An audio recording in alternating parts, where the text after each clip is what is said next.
Welcome to Tech Magic. We are not with Cathy this week, and that is not because we didn't try, but we tried to connect with Cathy. She is currently in Saudi right now at a tech conference and seeing some amazing things. If you haven't been following her on Instagram or on LinkedIn, I highly suggest you go check it out because I'm seeing very interesting posts of robots that look like humans to all types of digital signage, and I'm sure that she will have a fantastic update when she returns next week. I'm Lee Kebler. I'm your other co-host, but with me today is Adam Davis-McGee. Before we go to Adam, Cathy did send us a message, so I'm going to play that clip now, and then we will start with the show. Hello, Tech Magic friends. This is your host, Cathy Hackl. I am reporting live almost from the Kingdom of Saudi Arabia. I am in Riyadh for a couple of days for the Leap conference, which is their big tech event, and also Deep Fest, which is an AI event within Leap. So I have asked Lee to have Adam, ADM, our friend, step in and do an emergency episode, taking my place since I will not be able to join. But yeah, next week I'll be back for sure. I'll be sharing more about the event here in Riyadh. And I'm sure Lee and I will have a lot to talk about with all the things happening at the AI Action Summit in Paris and all the things happening in between. But yeah, for now, Lee, take it away. Thanks, Cathy. We will be back with a normal show next week. But today we have Adam Davis, who has been on the show multiple times and always comes in a pinch. The emergency contact, pull the ripcord. Who do we call? I'll take it. I'll be here for it. I took my meds today, so we should be okay. Yeah, well, yes. And what is funny is we normally record on Monday, and I reached out to Adam, and Adam hit me back with the, I can't, man, I'm sick. And I was just like, oh gosh, I'm going to have to paste together a best of. Got the call this morning, feeling better. Yeah, we're feeling better. So I recently saw you. I was down in California a week or two ago. You and I attended NAMM together, which is a music technology conference. And I always try to sneak in the music tech conversation onto the show, but it's definitely not an area that Cathy has. It's like when she tries to talk about fashion tech and I just glaze over because I have no idea what she's talking about. I get the same thing when I try to talk about the music tech side of things. So let's hit on that since that is the last time that we saw each other and it was very recent. Yeah. What stood out to you technology-wise from that conference? First and foremost, it was my first NAMM. And despite being in the music biz for a while and having that overlap with music and tech, and a lot of friends like yourself talk about NAMM, speak at NAMM, attend, I finally got a chance to go check it out. From a tech perspective, you know what I think it's really booming? I didn't get a chance to walk around the entire floor, but that DJ section, you got the innovation of needles. What's with the wireless control? Okay, yeah. So the Phase Pro, they basically have these things that look like little thumb drives that sit on a turntable, like an old school turntable, and you no longer need a needle on your record. It does all of the tracking. DJs can move and manipulate the record, and it actually manipulates the sound. But we're talking about old school Technics 1200 Panasonic turntables that have been around since the 70s being forcibly upgraded to 2025 with these tiny little controllers that you just set on the table and it says, okay, we're going to do the tracking for you, which is good because a lot of that technology, like record needles, are becoming harder to find. Also strange because vinyl's never sold this well in my lifetime. So I'll tell you what I found interesting wasn't what was there, but what wasn't there. Okay. I saw little to no conversation about AI. Oh, as far as an AI forward product or being infused. Yeah, I didn't see any of the booths or vendors just with a huge sign that says AI this or AI that. Did not see that at all. I didn't see any of it. And I was there for more days than you were and really had to live on the floor for a little while. And that was surprising because you go to any other tech conference right now and it is AI Palooza. And for whatever reason, I think it's really hard to sell AI to artists. But you're in Los Angeles, your ear is a little bit closer to the ground when it comes to things like Udio. You turned me on to Udio, which for those who don't know, Udio is a music generation platform. It's very in-depth. It's really deep that generates using AI full-blown songs. I use it to make samples of music that I can then go put into my music production. And I know this is not normally what people listen to the podcast about. But the reason why this actually got a breath of fresh air earlier in the month is because we finally did get a legal briefing from the United States Copyright Division of the government that laid out its interpretation of AI and the ability to copyright. And so you cannot, and I think this is about on the nose of it, you don't know how anything's going to play out these days, but this is what I was hoping you were going to get, is you cannot copyright something that is purely AI generated.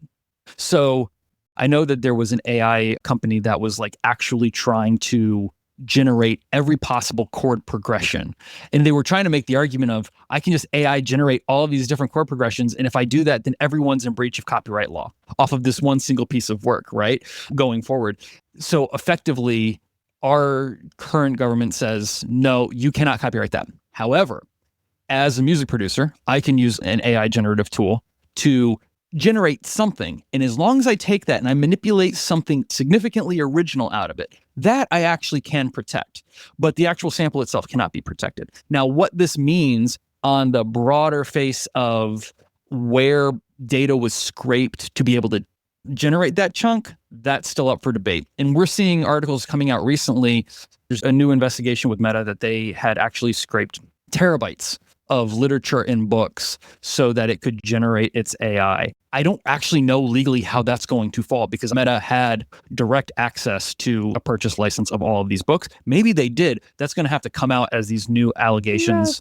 Yeah, they probably didn't. I'm not willing to say, but we're going to have to keep our ears to the ground on it because it is one of those things where, like, I think when a lot of other companies are going to have to answer those same questions of like, okay, how did these things get trained?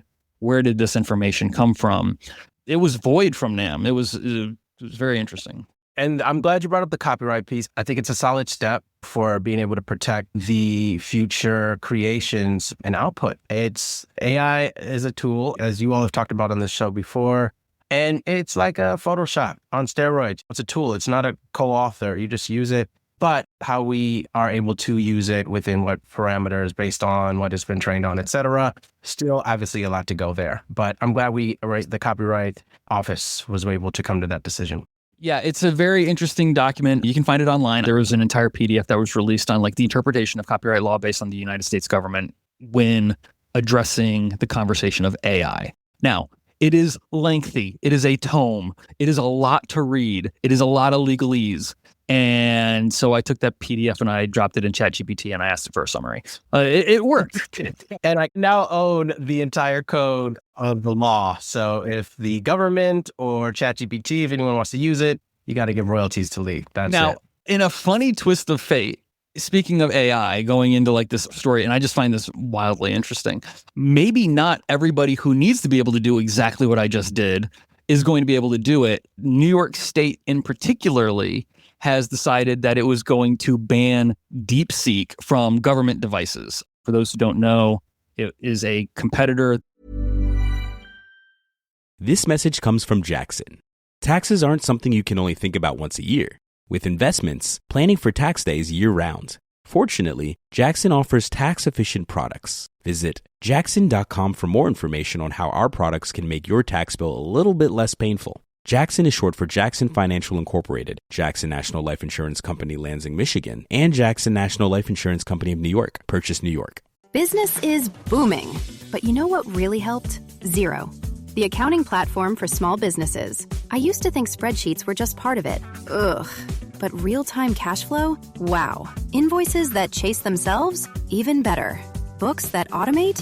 That's a big one. And I can keep track from my phone while I get the job done. No spreadsheet in sight. What a life. Do right by yourself and your business and search Xero for your free trial. Conditions apply. Are your ad campaigns lighting up the dashboard, but not the pipeline? That's bullspend, and marketers are calling it out in Dashboard Confessions. My boss asked for results, so I opened my dashboard for the only positive-sounding metric I had: impressions.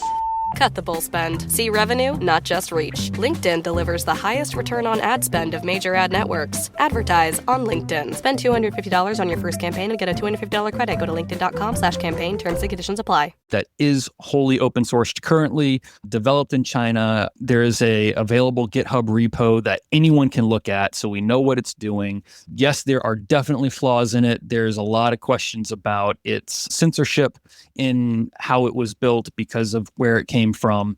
But by and large, it showed that a stronger version of AI could be built with a lot less, which has put every other AI creator, and especially OpenAI, kind of on their heels to play a big amount of catch up. But that particular application will not be in New York State available on government devices. I get it. I get that. I think that's the right call. Okay, why? But Sure, okay.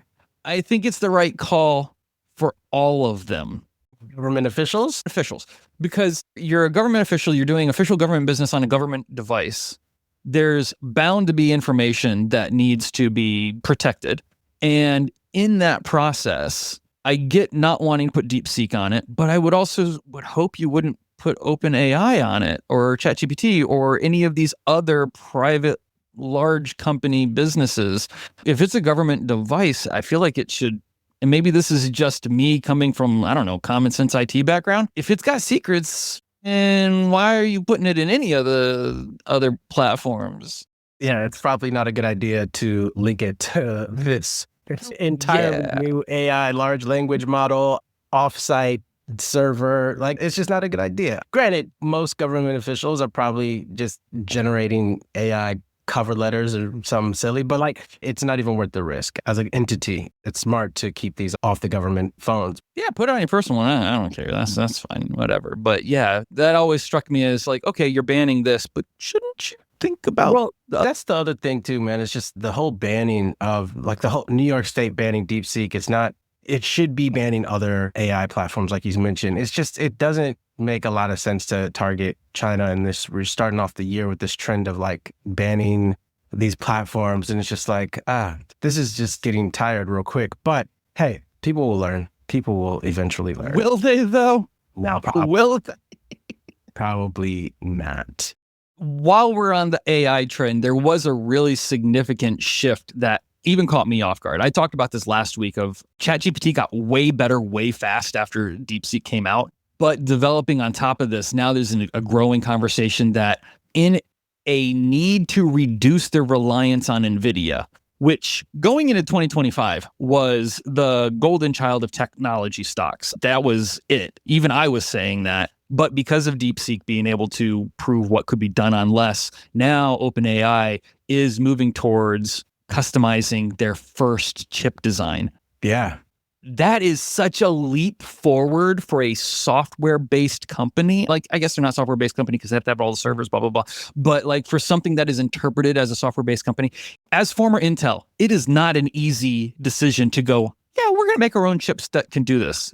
You're making a leap here. Do you think they know something that we don't? I think DeepSeek proved it. I think DeepSeek said, you don't need all of this power. You just need to be able to direct the flow of the power more efficiently and have a better understanding from A to B. So if you are closer not only to the code to have a better, cleaner approach, but if you're also closer to the processor, you can do a lot more with a lot less. So I don't see this as a situation where OpenAI is trying to make a chip that is better than NVIDIA. I honestly don't think they know how to do that.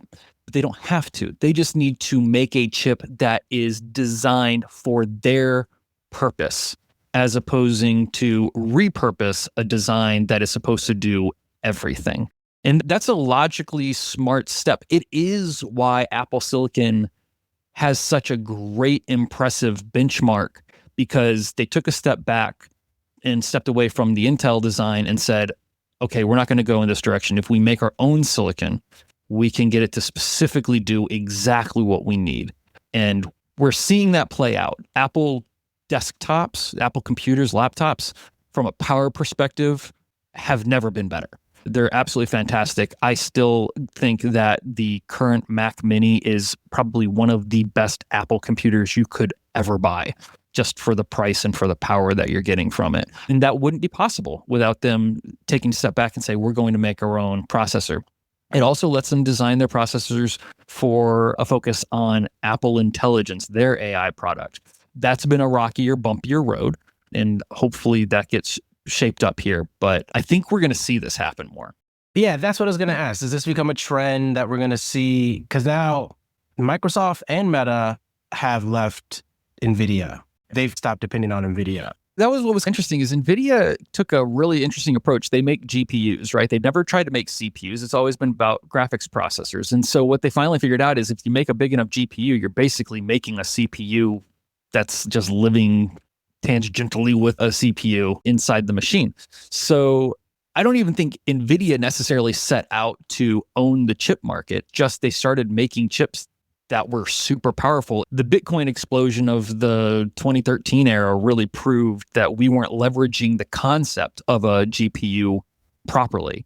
If Bitcoin did anything that was a net positive to the technology world, and I'm still not convinced it has, it is that it woke people up to the capabilities that GPUs can do more than just play really high-end video games and make great 3D models. So that changed. Also, the process of manufacturing has made it easier. If you get enough smart people in a room, you can start gleaning enough information to make your own chips. I made that sound way easier than it is, but for companies, that's all they do. I'm thinking of the Intels, the AMDs, the Qualcomms. It does become a little scary when you've got a company like OpenAI, or even Apple for that matter, which they'd done in the past, but like any hardware company going, I think we could do our own. Because if Amazon starts making its own chip, then it's going to make a chip that's reliant for the cloud, for Amazon Web Services. Google could eventually do the exact same for Google Cloud Services. And then now you've got all of these bespoke one-off chip manufacturing situations, and the market share then goes away from the behemoths. And I'm going into the weeds on all of this because it does bring up a big question of what does that mean for the chip back that happened in 2023, 2024? The Biden administration's chip back is supposed to inject a good amount of boost for American chip manufacturing. So we don't know. I think that's exactly what the plan is. And that's what we're seeing play out, is more of these companies creating their chips stateside and making these more bespoke solutions, which of course other companies will come to the table and give them a bat. This message is brought to you by Warner Brothers Discovery Advertising. And this is more than an ad.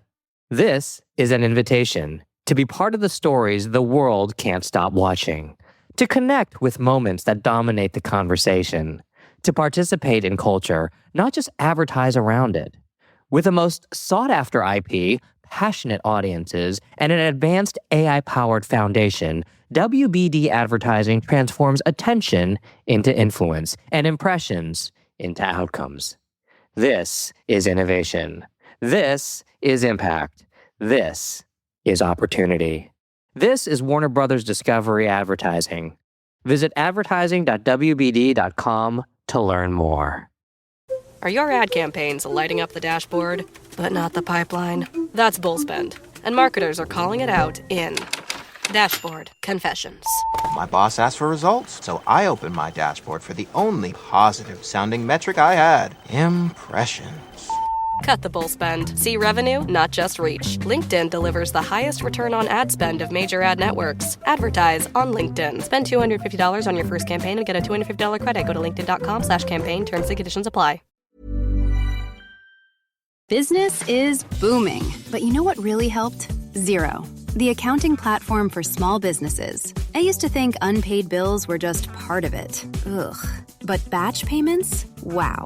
Automated accounts payable? Even better. All in one place. That's a big one. And I can keep track from my phone while I get the job done. No bills in sight. What a life. Do right by yourself and your business and search Xero for your free trial. Conditions apply. Business is booming, but you know what really helped? Xero, the accounting platform for small businesses. I used to think spreadsheets were just part of it. Ugh. But real-time cash flow? Wow. Invoices that chase themselves? Even better. Books that automate?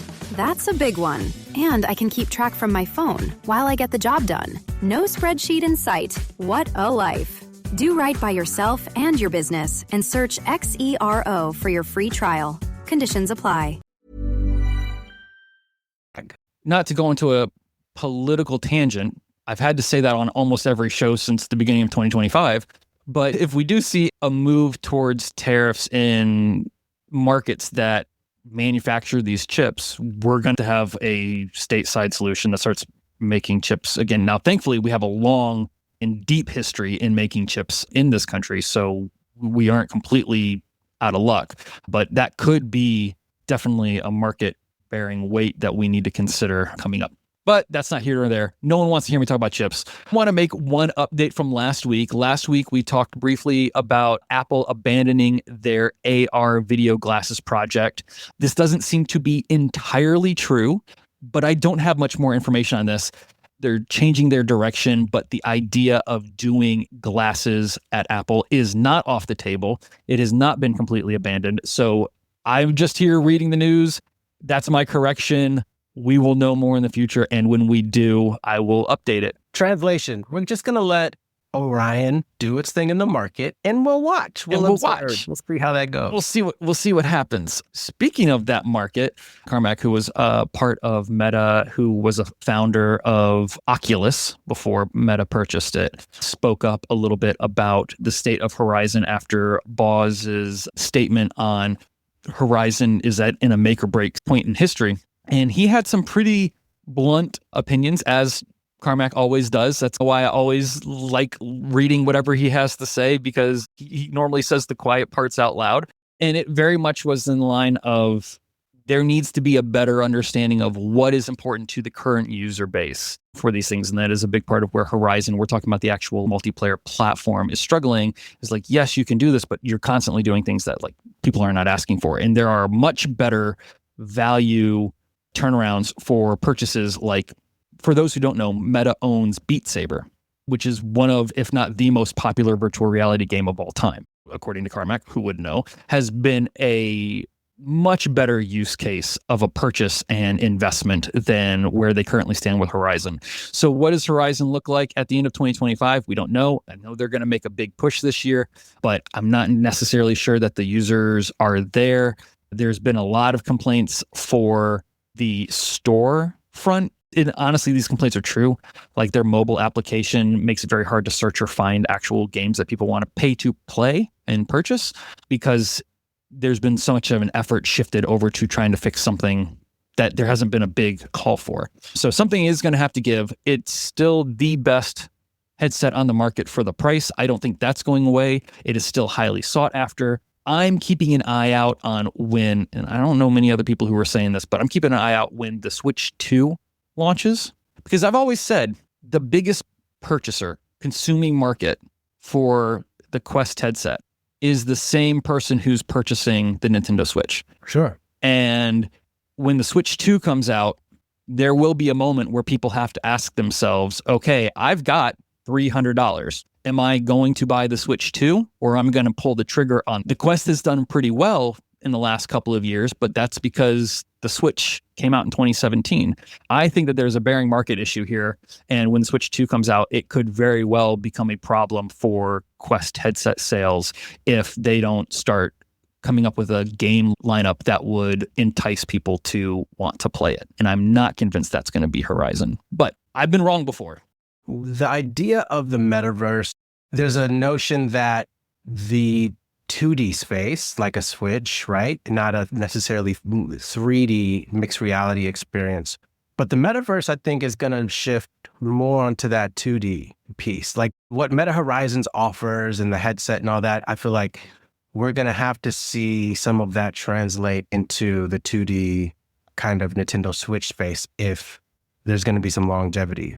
Well, and I think we've seen that too, right? We saw Rec Room find its way to the Nintendo Switch.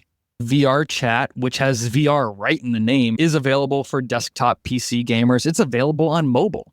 So a lot of these are making their way to the flat screen. And it is an interesting trend as we see this continue. I also think that we could see it go in the other direction as well. We saw that with Assassin's Creed coming out with their first VR title. Batman Arkham Asylum coming out with the first VR title. And these were all done very well on very limited hardware. Speaking of, let me be very honest. I guarantee you I'm going to get something wrong here because this is so speculative that what I'm about to say is all of the information I have. But there is a reported rumor that Rockstar Games is collaborating with Video Game Deluxe, a Sydney-based studio that develops VR games. And the thought is that this could be a Grand Theft Auto title. What other title would Rockstar want to push in VR? Like, let's go.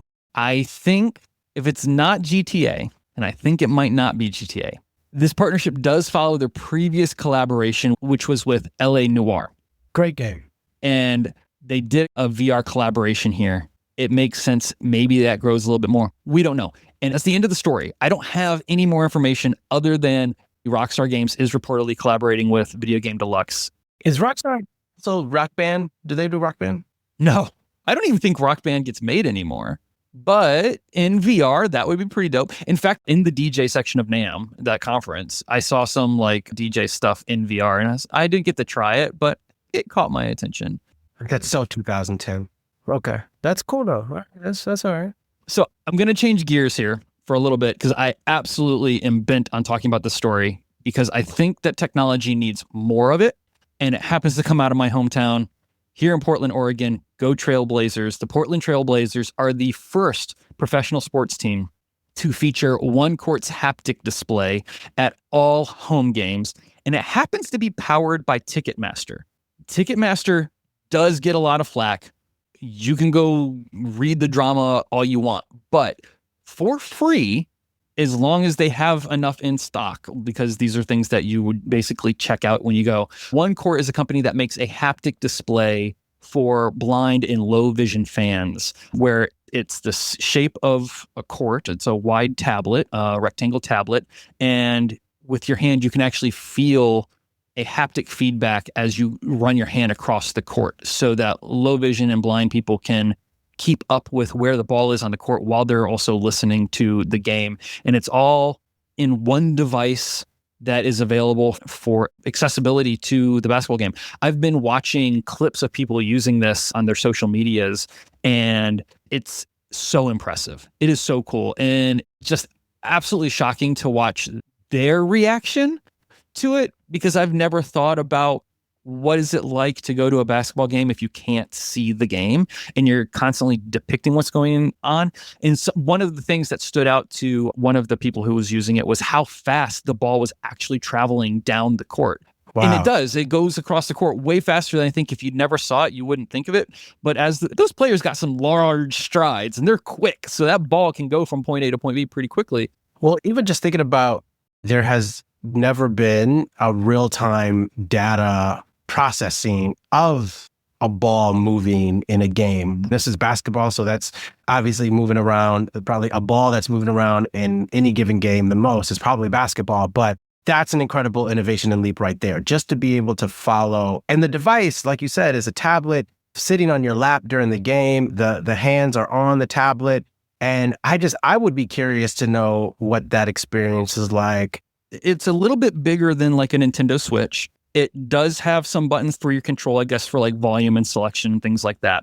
It has a headphone that you plug into it, so you're actually hearing what's going on. You're getting like your courtside commentary and stuff like that, and you're able to just trace that ball. I would be very curious, and I've read through the articles and I haven't found the explanation, and maybe it's proprietary of whatever One Court has designed here, how they're actually tracking that ball in real time and delivering it to these tablets with what would be minimal latency. It's just an absolute amazing thing, and good on Ticketmaster for recognizing like, yeah, you're making money off the tickets.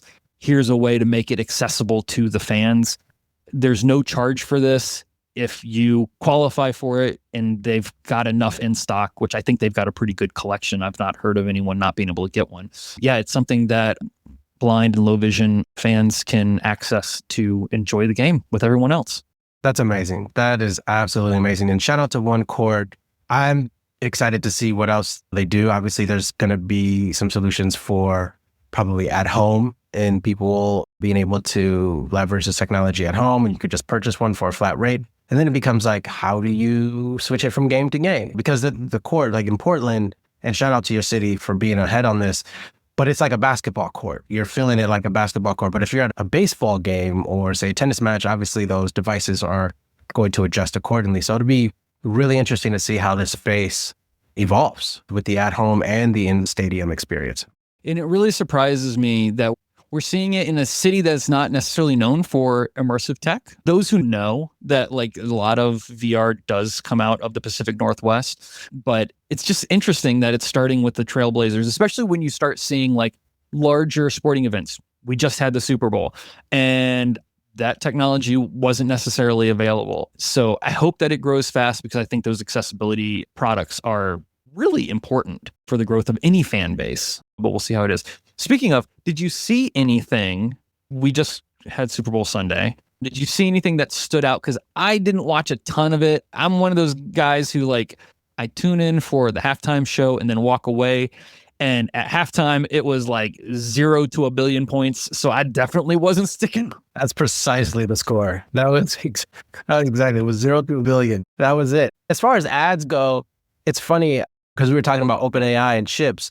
OpenAI had a commercial that I was asking myself how I felt about it, like after I observed it. I'm very big into visual design and other things. And one thing about this Super Bowl, I think there were a couple different challenges around, like people challenging the idea of what their visual narrative should be for the Super Bowl stage. And the Super Bowl commercials are known to go super high, glitz and glamour, as are the halftime shows, super high end, glitz and glamour, flashing lights.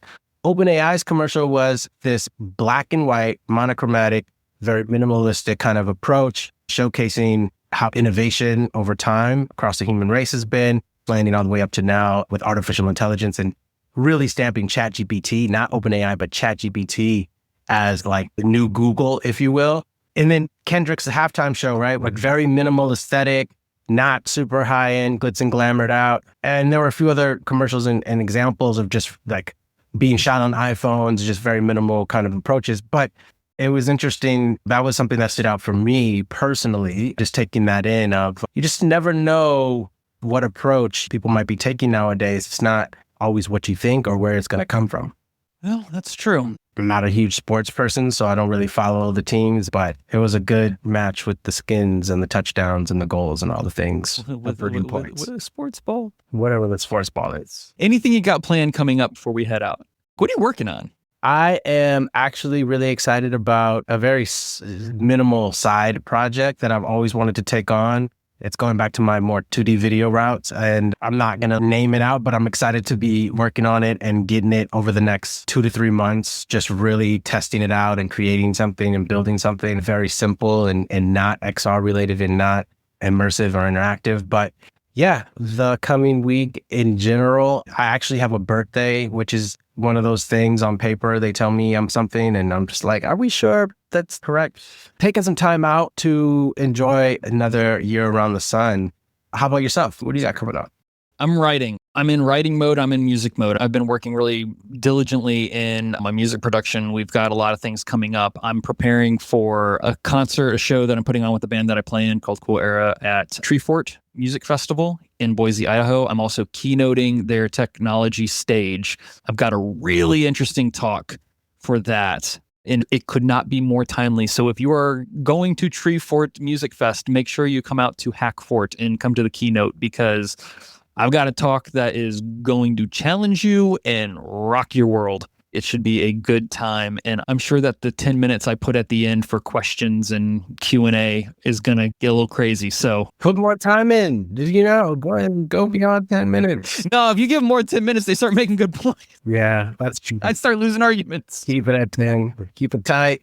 But no, I'm kidding. It is going to be a really good time. So I'm preparing for that. But really a lot of like music and writing. So all of that's going really well. Before I go, Cathy and I do this thing. So I'm going to ask you after I get done with my suggestion. It's going to be completely catch you off guard, and the answer might be nothing, and that's totally fine. But before I wrap up, I always like to recommend whatever I'm listening to this week, something that's probably not going to be sent to your Spotify playlist that I'm personally going through and checking out.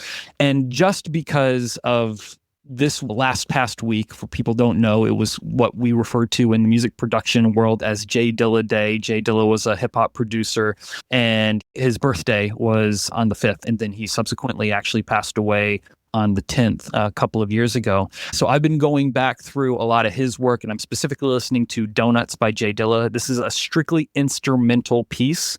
It's 31 perfectly woven, soulful snippets that have been recorded on his 32nd birthday. That's when it was released, just days before he passed away.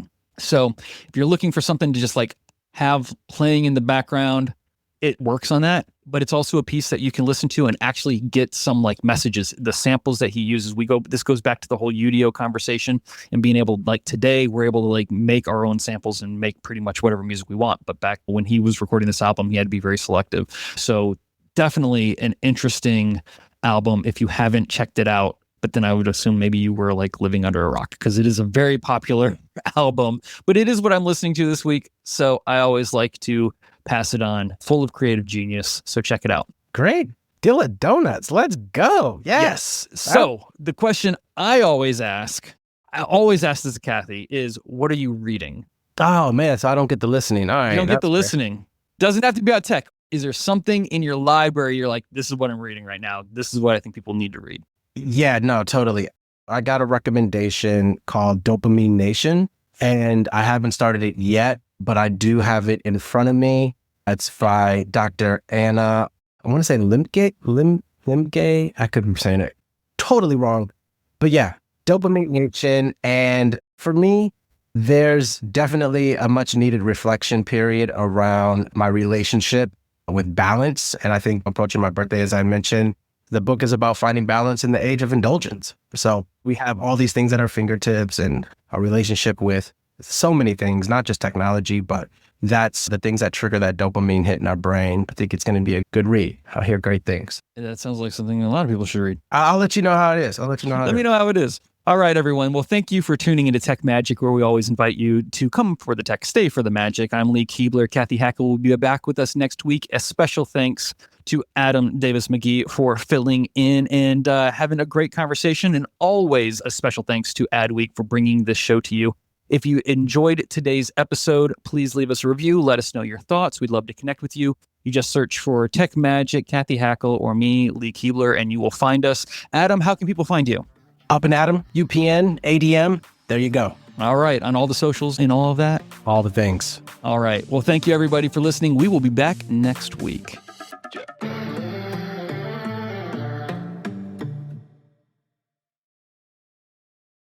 Are your ad campaigns lighting up the dashboard, but not the pipeline? That's bullspend, and marketers are calling it out in Dashboard Confessions. My boss asked for results, so I opened my dashboard for the only positive-sounding metric I had: impressions. Cut the bull spend. See revenue, not just reach. LinkedIn delivers the highest return on ad spend of major ad networks. Advertise on LinkedIn. Spend $250 on your first campaign and get a $250 credit. Go to linkedin.com/campaign. Terms and conditions apply.